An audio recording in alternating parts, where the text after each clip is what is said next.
So yeah, this is my Mk1 Fiesta. I've had it, I don't know, 17 years. And Is it your first car? No, I had a Panda, like a box, as the first car. And then I had Yes, Panda fan. Anglia, and I had this whilst I was at uni, just as a hackabout, and it was like a 950 granny spec. That's the original colour, although I did have it repainted in that colour. It explains a lot if it's granny. If it one careful lady owner. One old like Ethel, and she had to sell it because she had cataracts in her eye, and she clocked or hit I imagine this just went invisible. With cataracts and beige, it just disappeared. She caught the wall, so she was like, time to get rid of it, and I picked it up and smoked it around at uni.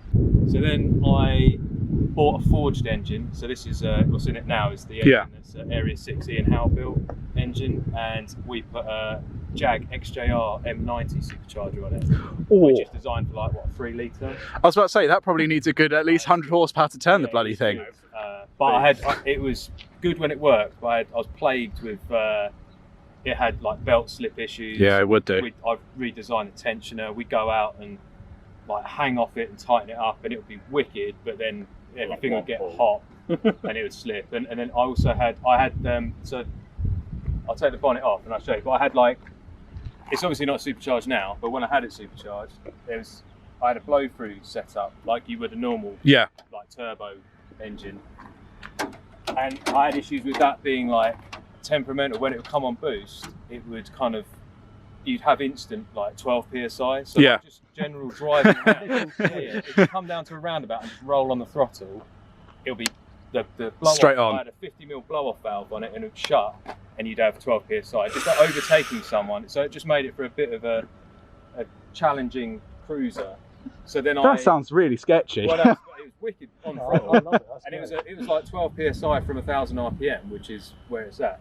So I moved the throttle with a lot of belt slip. So I moved the throttle body from the inlet to the inlet of the supercharger, and I had a little bypass, and that was wicked. However, everything after the supercharger and the throttle body was in vacuum, so I had a big Genvi inlet on it, and it used to be plagued with air leaks, so it would run and it would do weird stuff. So I was like, screw it, I'm just going to turbo it now because I'm done with having all these issues. Before you did that though, you thought the best thing to fix the belt slip was fitting a smaller pulley. No, I was like, I'm going to order a smaller pulley for the M90, and Zach was like, order the smallest one you can. So I did, and it was so small I had to sand and machine the snout of the supercharger to get the pulley on.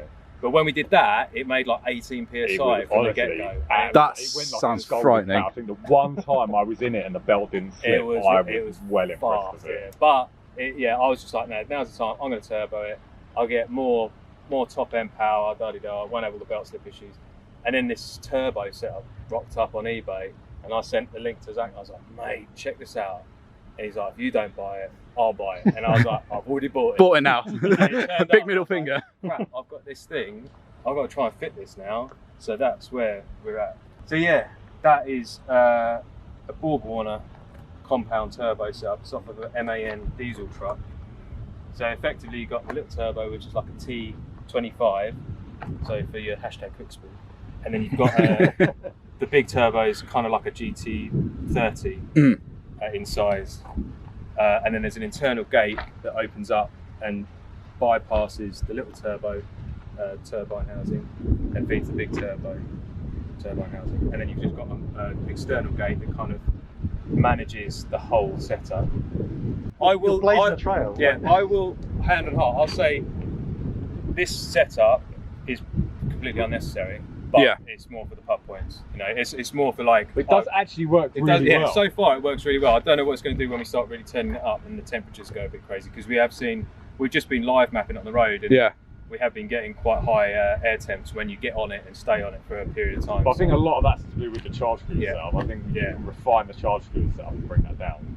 I mean, where is your cooler? Is it down in here? Is it? Right. I was about to say I haven't seen that anywhere yet. And the Mk1 Fiestas are notoriously for having tiny engine bays, and so we got a lot of stuff going on. So the engine rad's still up the front because that makes most sense for trying to get air to it. So the charge cooler, the air goes in the air filter, out the big turbo, compounds into the little turbo, then comes out the little turbo, goes through the bulkhead, and then the charge cooler is actually in the passenger footwell. Excuse the wiring because we have literally just thrown the boost controller in, but there's a charge cooler down there. Oh, I see what you mean. And then hang on, I'll grab So then the charge cooler is cooled by a boot-mounted radiator, which comes out of a F150 pickup truck. So that's the charge cooler rad in the boot. So it goes through the. That is a lot of plumbing. That's a lot of plumbing for a turbo. That charge cooler rad used to hang out the front of mine when I used to run a charge cooler.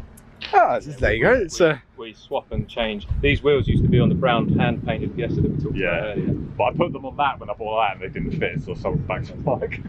So essentially what you've built is sister cars to each other because they're all using the same bits. Oh yeah, we always chopping and changing this as well. I'm sure loads of the gauges are out of my old Fiesta as well. The dashboard was, we made the dashboard out of the white Fiesta bits.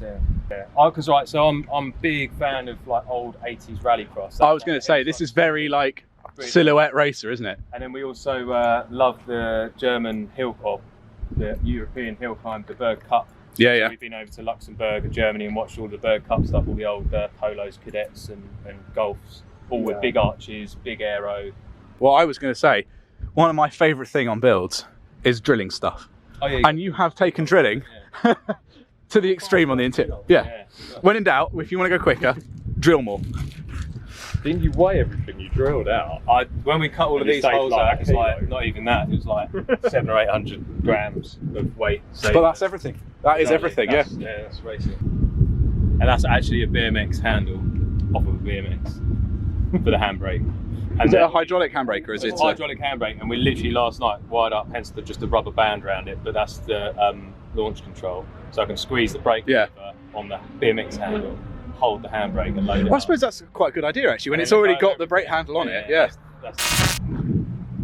So it's also got a 6-speed gearbox from a ST170 Focus, and that in itself is a bit of a challenge because you've got to do hydraulic clutch and custom drive shafts, and I've made a custom bearer to mount it all up in there as well out of 5mm hard steel.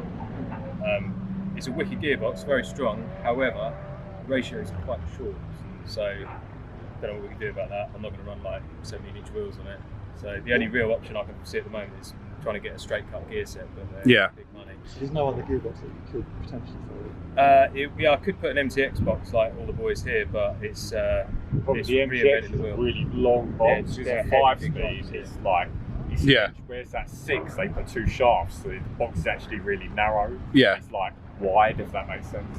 Yeah. See, I don't think you get an MTX in this. Just Not without losing the whole seriously cutting the chassis like that. chassis. I mean, it works. It's just they are close gears for a turbo car. It's a bit... Well, thank you very much for showing us around, both of you. They're excellent fucking examples of, well, 2 very different ways of doing it.